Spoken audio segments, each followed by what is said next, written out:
Bienvenue à une autre émission de Blabla.net. L'émission où on discute de la construction de logiciels avec la technologie .net. Bonjour Eric. Bonjour Mario, ça va bien? Oui, Eric Côté, mon co-animateur. Mario Cardinal, mon animateur.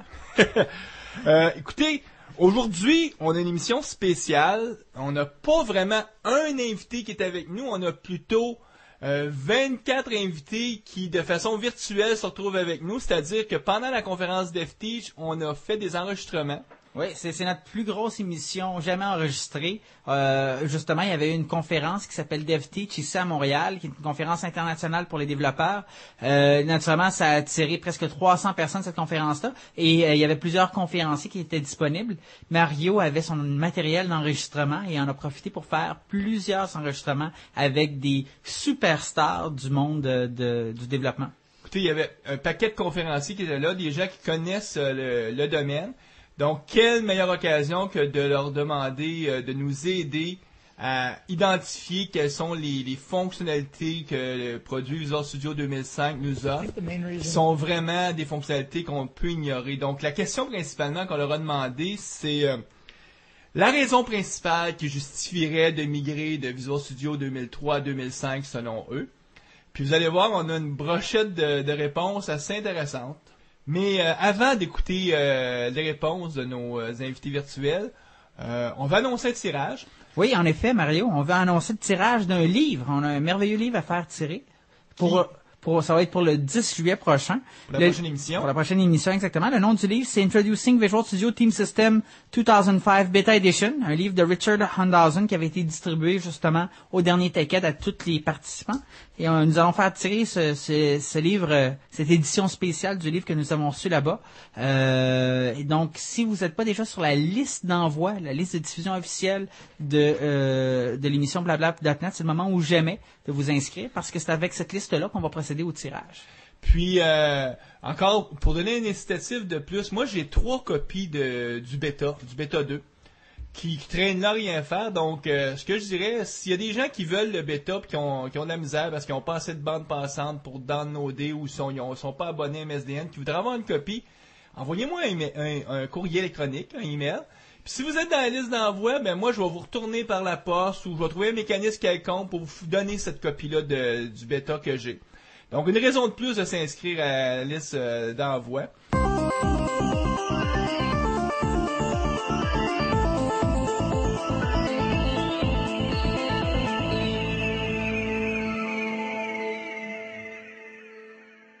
Le premier conférencier qu'on va écouter, c'est Brian Noyes. Il est il est reconnu. C'est un conférencier international. Écoute, il fait beaucoup de conférences. Eric, je pense que tu connais assez bien. Il travaille chez iDesign, qui est une firme de consultants aux États-Unis prestigieuse, parce qu'il y a vraiment d'autres conférenciers dans la même firme, comme Joel Lowy, Michel Leroux Bustamante, qui sont dans la même firme. Donc, c'est intéressant de voir ce que Brian a à nous dire. Surtout qu'il travaille ces jours-ci sur un nouveau livre qui va s'intituler Building Windows Form Data Application with .NET 2.0 chez Addison Wesley. Donc, écoutons ce que Brian a à dire. I think the main reason in my mind is productivity. Whether you're talking about Windows Forms applications, ASP.NET applications, there's just a huge amount of productivity benefits in Visual Studio 2005 in terms of the improvements in IntelliSense, the refactoring support in C#, the designer tools, the things they've added to the properties window, some of the wizards in the designer, the data binding features. I just find every time I have to step back and build something in 2003 now, because I've been using 2000 quite a bit, I'm just immediately hit by, wow, things were a lot harder here in 2003. And so just across the board, the development experience, it's so much faster to do common tasks through what they put in 2005. Eric, un des points que j'ai aimé du commentaire de Brian, c'est le fait qu'il disait à la fin de son commentaire que le fait qu'il travaille beaucoup avec 2005 et qu'il faut qu'il retourne dans 2003, il trouve ça difficile. Puis on a quelqu'un d'autre qui nous a parlé de ça aussi, c'est Julia Lerman, qui est une blogueuse très prolifique.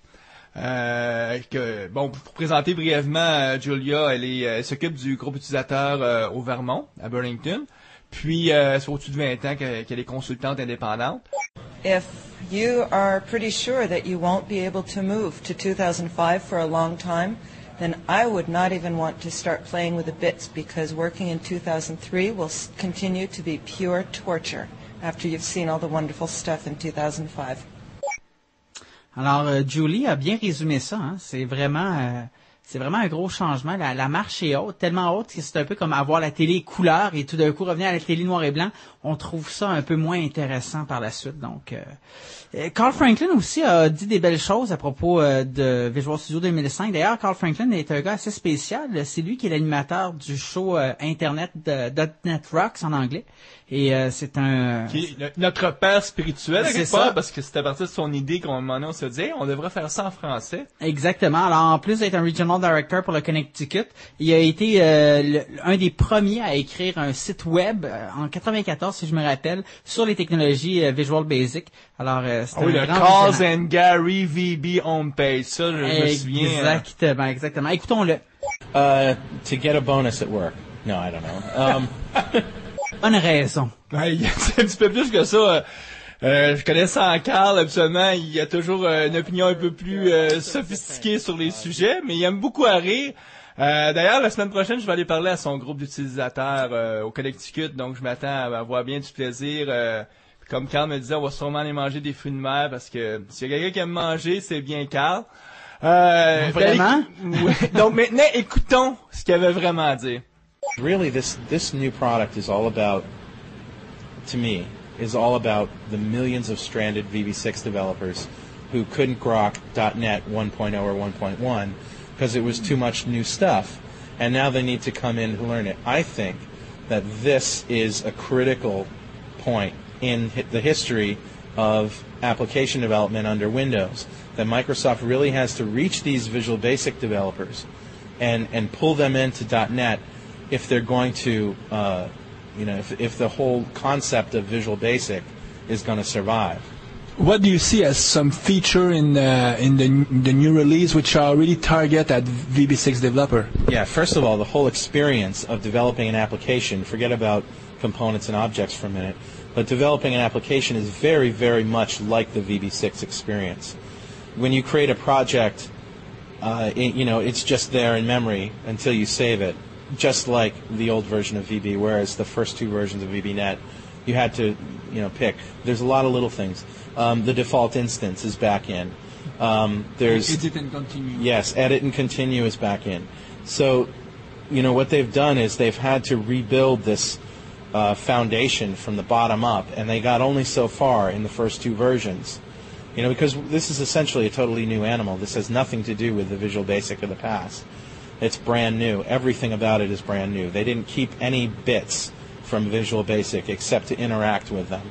So they got only so far. This becomes when they show the world, hey, it can be just as easy to develop a Visual Basic.NET application as a VB6 application. There's always going to be some minor things that you have to learn and relearn. For example, the text property of a text box. You have to be explicit and say textbox1.text now. That's just a habit you have to get into. But Visual Basic programmers are agile. They've been able to adapt throughout the life of VB. When everybody said use option explicit, way back in the early days, we started using option explicit. When so these people can adapt new habits. It's just that when the tool is so very foreign and different, so much to the point where it feels like they're learning a completely new language, I think that's where we lost them. So now, the default instance, the my namespace is very important. Not unperformant. It's just as performant as explicitly saying what in the framework you're going to use, bunch of shortcuts into the .NET framework, the base class library, to do lots of things that you do all the time. It's going to make a big difference. So yeah, I really think that if you're a Visual Basic programmer, come out to the launch, go to the PDC, pay attention to what's going on, because this is your chance to move forward.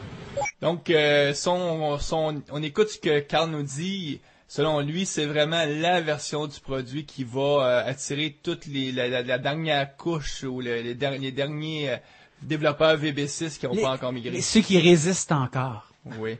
Il a pas été le seul à nous dire ça. Il y a aussi un autre conférencier, Kevin Goff, qui a à peu près dit la même chose. Kevin est fondateur puis le consultant principal de la firme Common Ground Solution. On écoute ce qu'il a à dire? Oui. The productivity enhancements in Visual Studio 2005 make it significantly easier for developers, be they be working in VB or Delphi or whatever, or other languages, to migrate to 2005. Certainly easier than it was migrating to the current version of .NET. Admittedly, some of the features are in 2005. I wish it existed a couple of years ago. It certainly would have helped me with the learning curve. So I think developers who are getting involved in .NET are going to have an easier and, in many cases, a fun time learning 2005 as opposed to the existing version of .NET. Ce qui est intéressant avec le commentaire de Kevin, c'est qu'il étend le concept plus juste aux programmeurs VB6, mais aux autres programmeurs. Kevin programme principalement avec le langage C#, ce qui est compréhensible. Puis, il y a quelqu'un d'autre à la conférence qui nous a aussi parlé que ce serait intéressant pour la catégorie des programmeurs C++ et C. Oui, exactement. C'est Kate Gregory, la grande gourou des programmeurs C++. Kate Gregory, ça fait plusieurs années, justement, et elle a écrit plusieurs livres derrière elle. La directrice régionale de la télérégion de Toronto. Et c'est ça, elle a même été nommée tout récemment directrice de l'année à travers tous les Regional Directors de Microsoft. Alors, on va écouter qu'est-ce qu'elle a à dire à propos de C++ et des nouveautés dans Visual Studio 2005. Well, if you're a C++ developer, as I am, the completely revamped language syntax for C++ in 2005 makes it feasible. Moving to managed C++ in 2002, 2003 versions was ugly, it was horrible. Now it's beautiful, it's elegant, it's powerful, and it's still very much C++. So I would list the new language syntax as the number one reason for a C++ dev to move up to the 2005 product as soon as possible. Alors, c'est juste dommage pour Kate parce que je programme pas en C++, mais c'est très intéressant, les nouveautés de C++. C'est Eric, tout ça se résume beaucoup à amélioration de la productivité. Puis, Bill Vaughn, qui est vraiment un auteur reconnu, qui est un conférencier qui vient presque à tous les années à DevTeach. Définitivement, il est connu de partout. C'est vraiment ce qui nous résume. Pour ceux qui ne connaîtraient pas Bill, c'est l'auteur aussi du livre Hitchhiker Guide to Visual Basic and SQL Server. Le grand classique. Oui, tout à fait. Donc, écoutons ce que Bill a à dire, lui. If you're coming from an ASP Visual Basic script world, there's no better reason to go to the .NET than security, performance, developer productivity, application scalability, application features. There's a million reasons to go if you're in an ASP world. In a Windows Forms world, now that we've gotten, especially the Whidbey timeframe, it's easier than ever to move to Windows Forms. And the reason you want to move to .NET, again, you get better developer performance, better application code performance. So you're going to be able to solve customer problems more quickly, more thoroughly, and more safely because you're going to be leveraging the .NET framework. And something else you're going to be getting rid of is COM. You're going to be moving away from the data access interface. And I'm a data guy. So the data access interfaces based on COM are problematic at best. And they're very difficult to support and keep running in the field. And if you, in fact, have to worry about day-to-day, worrying about somebody else installing another version of ADO to kill your app, this worry goes away once you go to .NET. Ce que j'ai aimé le plus de ce qu'il a dit, c'est justement qu'on a de moins en moins besoin de com, puisqu'on a de plus en plus de technologies qui sont déjà toutes prêtes dans le .NET Framework 2.0. Que la productivité, c'est vraiment un item qui nous a été rappelé souvent. Bernard Wang, qui est le Microsoft Developer Community Champion pour la région du sud de la Californie, puis du sud des États-Unis, répétait en d'autres mots ce que nous disait Bill. Donc, écoutons-le. The primary reason people should consider Visual Studio 2005 is that this is now finally the version that allows them to be the most productive that they can be as developers. So if they haven't previously moved to the .NET environment, this is the time to do so now, because what they've essentially saved themselves not having moved before is really a lot of work, learning and developing and writing lines of code that is now going to be done for them automatically. Alors, avec toutes les nouvelles fonctionnalités qui sont ajoutées au .NET Framework 2.0, on a tellement des grosses librairies qu'on n'a plus besoin donc de presque faire du p-invoke. Et je pense que c'est ça que Marcus Sager, qui est un grand auteur et conférencier, et c'est lui en plus qui est le publisher de Code Magazine, c'est ça qu'il va nous parler dans quelques secondes.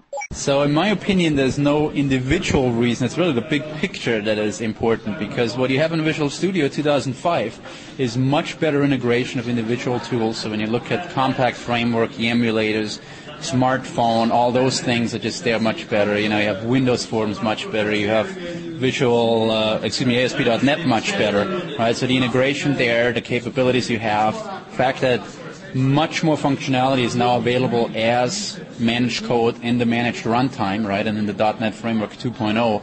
That big picture to me is just the most important thing, because in the past there were just so many things where, you know, you had to go out, do p-invoke, and you just felt awful about it. And now in the new version, almost everything is just there and it's right. So just the overall experience between using Visual Studio 2005 and Visual Studio 2003 is just like day and night. So that, to me, is the main reason to upgrade. Un des axes sur lequel Visual Studio 2003 était très faible au niveau de la productivité, c'est du côté XML. Pour l'édition, là, c'était vraiment, faut le dire, c'était pas il y avait des beaux add-ins comme XML Spy. Ouais, mais il fallait acheter directement dans le produit. Puis c'est une nouveauté dans 2005, vraiment, il y a un nouvel éditeur pour XML.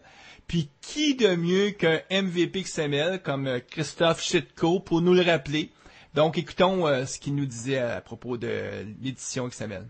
I think there are actually quite a lot of features. There's no single one feature that stands out. The productivity enhancements in the IDE, like the little debugger pop-ups, I think those are great. C# 2.0 with all the new features like generics is great. The XML tools in the IDE, I think, go a long way from where we were with 2003, with like having basically to edit XML by hand, and now we get IntelliSense and XSLT debugger. I think those are great tools, but there's no single one feature that stands out. Quand on parle de XML, assez rapidement, on se met à parler aussi de service web. Puis, service web, de nos jours, en tout cas, faut les faire de façon sécuritaire. Puis, Dwayne Laflotte. Sa chère Dwayne. Oui, qui est vraiment un vrai spécialiste en sécurité. En tout cas, c'est surtout quelqu'un qui est un hacker, qui gagne sa vie à hacker des systèmes. Puis, ce qui est assez spécial, c'est dans son cas, à lui, à date, tous les contrats qu'il a fait ou est-ce qu'on le paye pour hacker des systèmes, il a réussi à 100%. Il y a un des consultants principaux. C'est assez original d'ailleurs les chemins qu'il prend. Il travaille pour Critical Site qui sont basés à Boston. Puis c'est vraiment, en tout cas, si un jour vous avez la chance de lui demander qu'il vous raconte quelques anecdotes sur ce qu'on appelle le social engineering, ou donc comment réussir à rentrer dans un système sans vraiment utiliser la technologie, mais juste en convainquant les gens de nous fournir leur mot de passe et leur nom d'usager. Il y a des anecdotes qui sont assez croustillantes. Donc, écoutons Dwayne.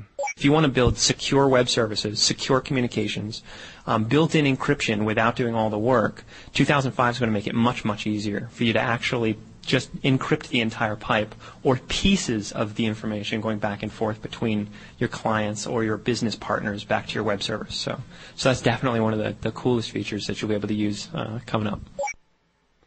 Comme vous voyez, Dwayne nous rappelle que la sécurité, c'est assez important. Oui, puis je pense qu'il voulait surtout parler de la technologie WSA quand il parlait de sécuriser les web services. Oui, c'est vrai, c'est Wheezy. Don Kelly, qui est, un MVP, un conférencier qui vient d'Alaska, qui se préoccupe beaucoup de sécurité, écrit là-dessus de plus en plus. D'ailleurs, c'est un de ceux qui font la promotion de la programmation utilisant ce qu'on appelle le least privilege programming. Donc, quand on programme, de pas être en ayant le rôle d'administrateur de notre poste pour s'assurer qu'on n'ait pas de brèche de sécurité. Donc, Devinez ce que Don nous a donné comme raison pour justifier l'utilisation de Visual Studio 2005. Ah, j'ai hâte d'entendre. Well, the new products, Visual Studio and, as a matter of fact, SQL Server 2005, have a lot of great new features and a lot of flashy kind of stuff, but I think the most important reason is security. There is just so much in both products that make it so much easier to develop secure applications. Visual Studio has a number of tools that is going to make it easier to cope with code access security. SQL Server 2005 was essentially rebuilt from the ground up in order to support much more secure applications with much more granular permissions, encryption built into the server, and just a whole host of other things that are just going to make creating secure applications so much easier. Il y a une troisième personne, troisième conférencier qui était à la conférence DevTeach, qui est vraiment étiqueté sécurité, qu'on n'a pas entendu à date, c'est Patrick Hines. Ah, ça, si je me trompe pas, c'est lui le fondateur de Critical Site, donc c'est un peu le patron de Dwayne qu'on a entendu tantôt. Donc ils font souvent, eux autres, des conférences en duo. Ils sont très intéressants d'ailleurs. Puis Patrick, d'ailleurs, c'est une des personnes les plus certifiées que je connais. Je pense à ce jour, il y a 54 certifications Microsoft. Ouais, mais apparemment, il veut monter ça encore pour les quelques prochains mois. Ça se comprend dans son cas, lui parce que, Critical Site, la firme qu'il possède, c'est un partenaire Microsoft, donc c'est important d'avoir des gens qui sont certifiés. Écoutons qu'est-ce qu'il a à dire. Well, the next level is about security. So 2005 has excellent features in security. One of the ones that I like the most is the fact that you can set a setting on the web server so that your ASP.NET code won't dynamically compile, which means if a hacker gets control of your website, which is something we just demoed in our session, and manages to upload a file, they can't modify your ASP.NET code and have it recompile and do something you didn't intend for it to do. I'd much rather have my site break than have it do something that I didn't program for it. So that's my favorite feature, and I think that's the reason. That's a reason enough to buy it and upgrade now. Hey Mario, tu devineras jamais quoi, j'ai appris quelque chose d'extraordinaire. Je ne savais vraiment pas qu'à ASP.NET, on pouvait le sécuriser de cette façon-là. Je trouve ça très intéressant. Je te cacherai pas que moi aussi, j'étais pas au courant de ces fins détails-là. Ce qui me surprend surtout, c'est que ce qui me ravit, c'est de finalement entendre parler d'ASP.NET. Ah oui, c'est vrai, on n'en avait pas entendu beaucoup parler jusqu'à maintenant. Pourtant, avec 2.0, puis dans la nouvelle version de Visual Studio 2005, tout le monde parle des nouvelles fonctionnalités que ça serait la capacité de faire très rapidement des sites web. Donc, ça me réjouit d'avoir un premier conférencier qui nous en a parlé. Puis, un peu plus tard, lorsqu'on faisait la ronde d'entrevue, il y a Rick Strahl qu'on a rencontré. Qui est le président de Westwind Technology, qui est basé à Hawaii. Et si je ne me trompe pas, il écrit aussi beaucoup d'articles pour Code Magazine. Oui, il était même co-publisher de Code Magazine. Ouais, écoutons-le un petit peu. ASP.NET 2.0, number one, anything in ASP.NET 2.0, faster in performance, and of course master pages. Finally, we can do some reasonable page inheritance in ASP.NET. Donc, la réponse classique, ASP.NET. Il y a un autre conférencier qui m'est arrivé avec la réponse non classique que j'attendais pas du tout. Ah oui, vraiment? Oui, puis on va l'écouter, c'est Barry Gervin, qui est consultant chez Object Sharp Technology, qui est basé à Toronto. Ah, ce cher Barry, il est comme partout au Canada. Un des nouveaux MVP Solution Architect, un des 3 Solution Architects qui sont basés au Canada. Donc, écoutons Barry. Well, there's lots of little stuff, and I think you're talking mostly about WIBI, not necessarily about Yukon. WIBI, for sure. I think there's lots of stuff in Yukon itself, and maybe some of that stuff would drive you to move to WIBI. But major architectural components in WIBI. Certainly the stuff coming in ASP.NET is pretty compelling. Architecturally or for migrating existing apps, maybe not, but it is just so fast to build a brand new application, a web application using ASP.NET 2.0, the membership support, the login controls, the dynamic navigation, the configuration APIs, everything is just so fast. The two-way data binding, you might say it's sacrilege, but the SQL data source, binding your SQL data access right into your user interface, not a good thing to do architecturally, but it is so enticing and tempting that it's very hard not to just cram that stuff in there and pound out an application that quickly. Je m'attendais surtout pas à ce que quelqu'un me dise que pour justifier Visual Studio 2005, la vraie stratégie, c'était de commencer par justifier à son boss l'achat de Yukon, de SQL Server 2005. C'est incroyable. Mais à écouter ces arguments, je me dis c'est vrai, c'est probablement plus facile de justifier l'achat de SQL Server 2005. Puis, dans la conférence d'FTeach, il y a une track dédiée à SQL Server.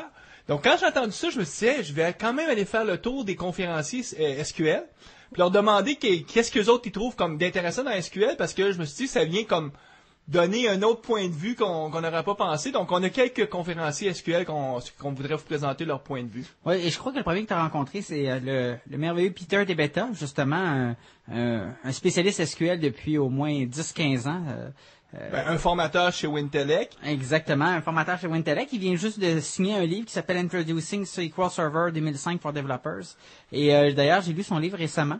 Alors, je peux presque vous le conseiller. Et là, maintenant, on va justement peut-être écouter un extrait de qu'est-ce qu'il a à dire à propos de SQL Server 2005. Écoutons-le. There's a lot of reasons why people would move to 2005, but they all encompass one kind of main reason, and that main reason is that SQL Server 2005 is going to allow you to build more robust, more scalable enterprise solutions than the previous version of SQL Server, than some of the other relational database management systems. And it's those other reasons that allow that to happen. The ability to integrate the CLR code into SQL Server.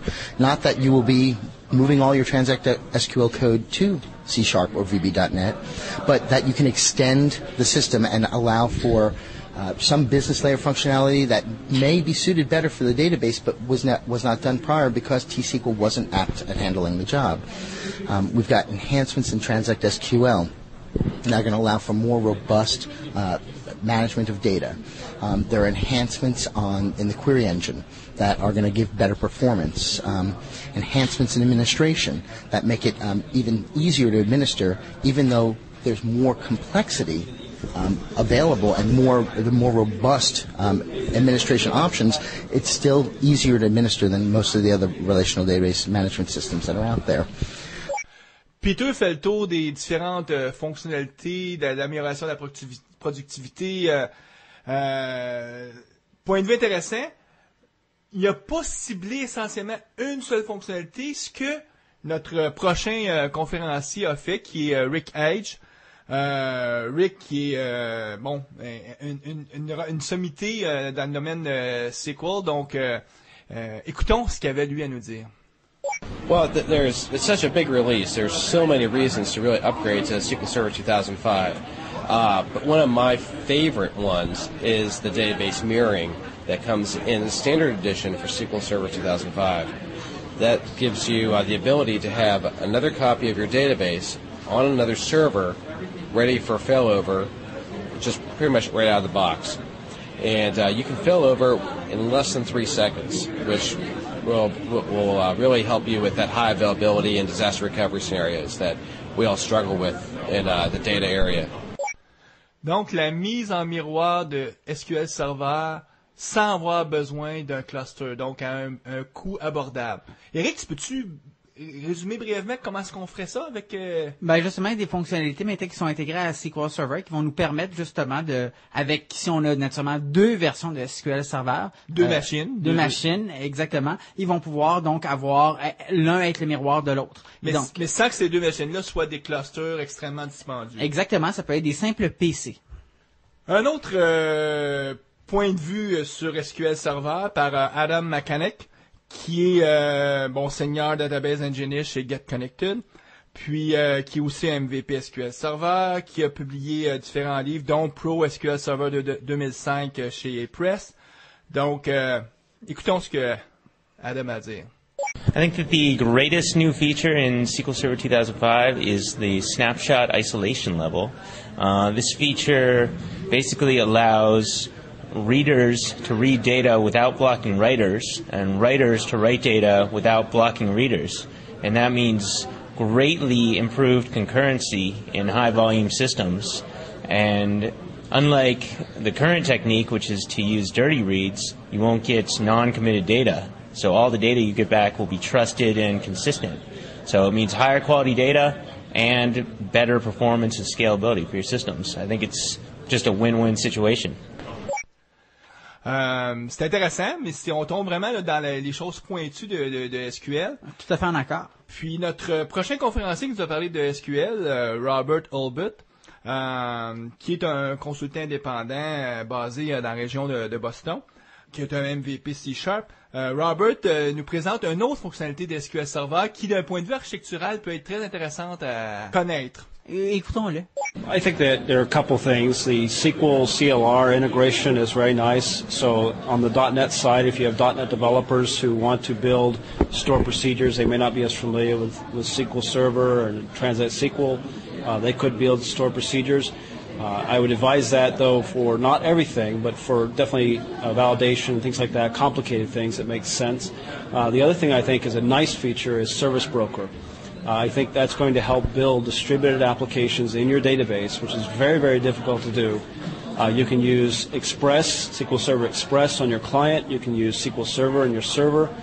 You can actually build disconnected applications using Service Broker, save things locally, and have it automatically in the database connect to your other SQL Server once you've connected and update, and then run processes to keep everything in sync. And so it's much, much easier to write applications like that. And we've been spending too much time trying to build those things where now it's provided for us. And so I think that is right there is one very, very good feature to look at moving to SQL Server 2005.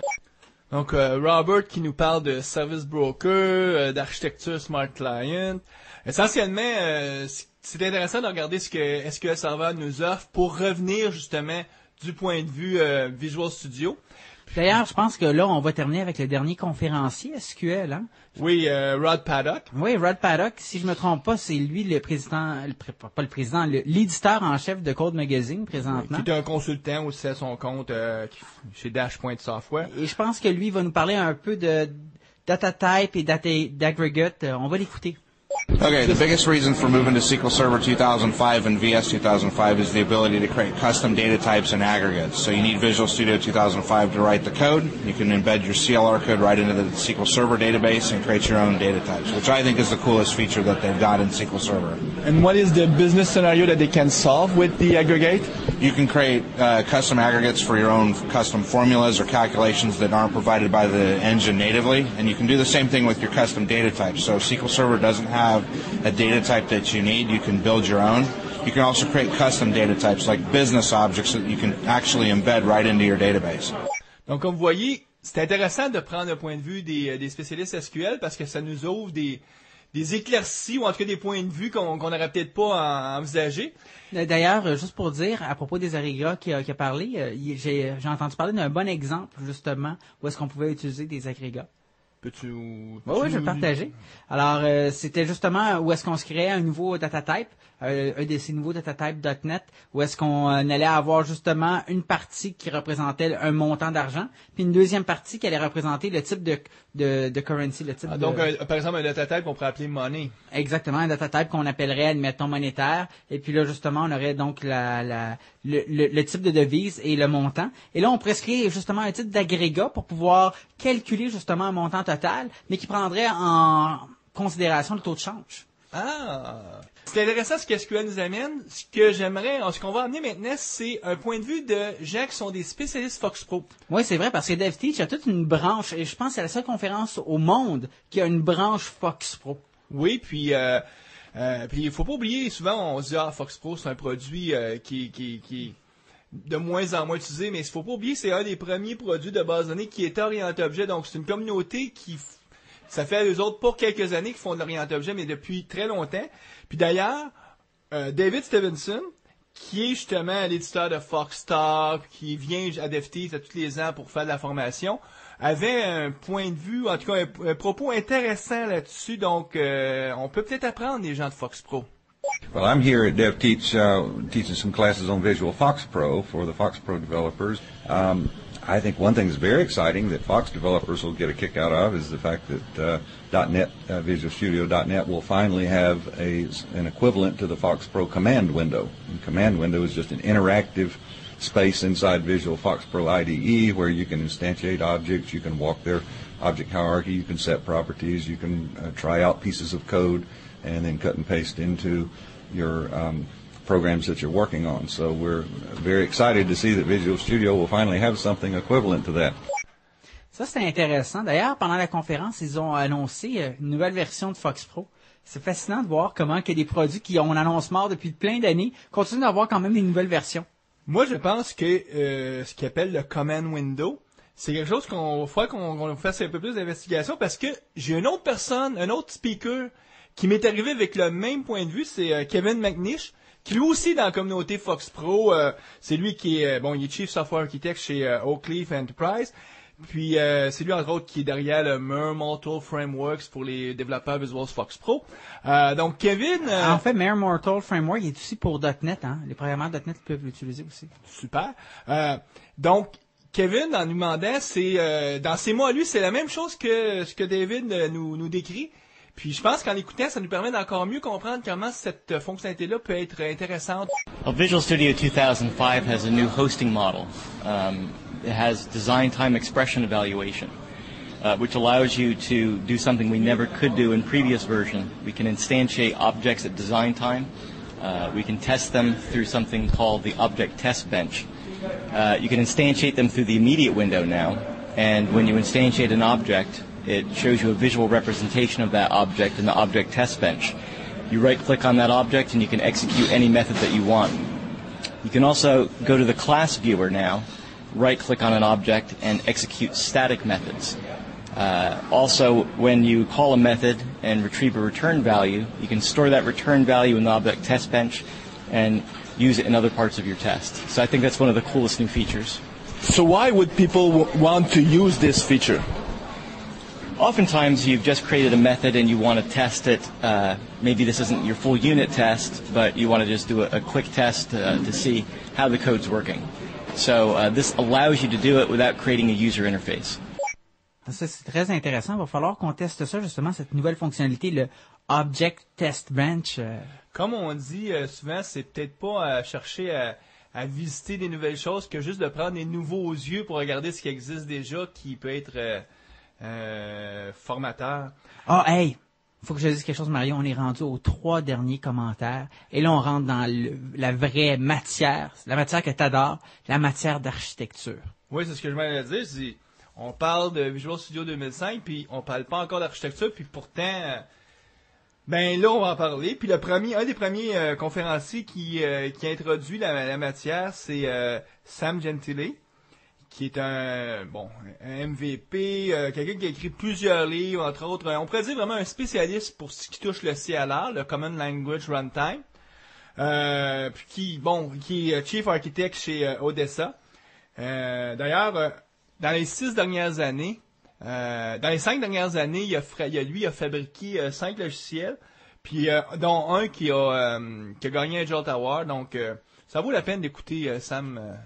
Speaking specifically for Visual Studio 2005, the big value add, in my opinion, is bringing it to the corporate enterprise with Visual Studio Team System and Team Foundation Server. So now architects like Mario and myself will be able to utilize tools that we did not have before called the White Horse Designers to model our applications, tie them to a logical deployment in the IT center, and verify our architectures before we actually build them.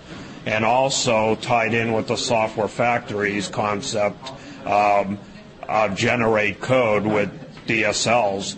But also with the Team System Edition comes things that are absolutely necessary for developers. We've used NUnit for years. It's absolutely critical for .NET developers to unit test their code before and as they write them. And now it's going to be a no-brainer because the testing tools will be as simple as right-clicking on a class and it will generate. So I could go on and on about these features. Yes, pour Team System. En effet. En plus, Team System, c'est pas juste les outils, c'est aussi quelque chose qui prend en compte le processus. C'est ce que Joël Semeniuk, qui est le RD, le Regional Director du Manitoba, un autre MVP Solution Architect qui est basé au Canada, C'est ce qui m'a fait peur quand je lui ai posé la question. Donc, lui, il a mis plus l'emphase sur la gestion des processus. Écoutons-le. Well, for me, the most enticing aspect is definitely the team system and the team suite set of tools. I mean, history tells us that it's not necessarily the tools that allow us to be successful in our projects. It's how we manage our projects and how we're able to report and understanding and govern them as we go through. So to me, team system is probably going to be the most significant aspect of why people should move to Visual Studio 2005 and specifically the team suite. I mean, not only do we have better tools for our developers and our architects and specifically our testers, which give us a much more holistic view of process and software engineering as a whole, but we have, for the first time, the ability for us to be able to more properly govern our projects throughout, from project to project to project, without too heavily relying upon, the big stack of paper that says, you need to do this process in this way. The tools are going to, in fact, allow us to follow those processes more repeatedly. Donc, point de vue intéressant. Ceux qui s'adressent à Visual Studio Team System, Joël a un blog, un des blogs les plus intéressants, là, peut trouver facilement sous Joel from Canada. Notre dernier, quelqu'un qui a toujours une opinion qu'il aime partager et puis s'il est convaincu, il va tenir mordicus à son opinion. Donc, Ted Neward, qui est un consultant indépendant, écrit de nombreux livres, des livres aussi c'est un des rares qui écrit autant pour la communauté Java que pour la communauté .NET. Donc, il est assez exceptionnel. Dans les deux mondes, c'est une des personnes qui avait fait, entre autres, le keynote au DevTeach, donc la conférence d'ouverture. Donc, on a laissé le mot de la fin à Ted. So in some respects, I think the question of, do I upgrade from unmanaged code to .NET, I think that answer is probably pretty clear to most people already. If people are still asking that question of themselves, it's probably an indication that they're never going to make the migration until they absolutely positively have to. I think the question, do I go from 2003 to 2005, I think that's not a question of if, that's a question of when. If you've bought into the managed platform, you will upgrade. It's just a question of when do I do it for the least amount of pain. And do you do it now? Do you do it when Longhorn comes out? Do you do it for the Orcus release, the so-called .NET 3.0 release? I don't know. That's an individual decision everybody makes. Donc une réponse d'architecte, donc peu de politique, où est-ce qu'on se mouille pas à dire qu'il n'y a qu'une seule option possible, mais plusieurs options. Ce qui est intéressant, c'est vraiment de pas dire que c'est une question de pourquoi, mais une question de quand. En tout cas, si vous utilisez déjà Visual Studio 2003, c'est sûr que vous allez y aller à 2005 un jour ou l'autre. Puis comme nous avait dit Julia et nos premiers conférenciers, si vous n'avez pas dans votre avenir rapproché la capacité d'aller à 2005, touchez-y peut-être pas tout de suite parce que c'est comme avoir la télévision couleur, quand on revient au travail puis qu'on travaille dans 2003, on se mord les doigts. Donc, ça fait le tour de nos conférenciers. Moi, ce que j'aimerais, en terminant, c'est parler des nouvelles du mois. Ben oui, bien sûr. Il y a une grande nouvelle du mois à annoncer, mon cher Mario. Allez-y. Tu sais comment que je suis toujours à l'affût de quand va sortir la nouvelle version de Visual Studio, la prochaine bêta, le prochain Community Tech Preview. Ouais. Eh bien, là, maintenant, une grande nouvelle a été annoncée au TechEd il y a 2 semaines. La date de sortie du produit final Visual Studio. La date de lancement. Ce qui ne veut pas dire que le lendemain du lancement, le produit va être sur les tablettes disponibles. Tu enlèves mes rêves, Mario. Tu me déçois tellement. Juste nos auditeurs, quelle date que Microsoft a annoncé? Ils ont annoncé la semaine du 7 novembre 2005. Donc, c'est pendant la fameuse conférence Dev Connection qui a toujours lieu à tous les ans à Las Vegas. Quel heureux hasard. Ben, ça, ils vont se profiter de la conférence comme vitrine pour annoncer leurs produits. Ben écoute, une émission différente de ce qu'on fait habituellement. Donc, ça ne fut pas une rencontre avec un invité, mais plutôt une séance de montage. Ça, c'est vraiment le cas de le dire, de différents clips de nos conférenciers. Mais c'est intéressant, un exercice qu'on va tenter de refaire dans le futur lorsqu'on aura d'autres conférences. Envoyez-nous des commentaires pour nous dire comment vous avez mis le format de l'émission, parce qu'on est un peu curieux de savoir justement si vous avez trouvé ça intéressant comme format ou si vous préférez plus les formats. Des suggestions d'amélioration, on est prêt à vous écouter parce qu'on n'a pas la science infuse. Oui. On se revoit au début juillet pour la prochaine émission où on va parler de gestion des exceptions, gestion du tracing, débogage avec... Et qui sera l'invité? L'invité va être Martin Lapierre. Sur ça, bien à la prochaine. À bientôt.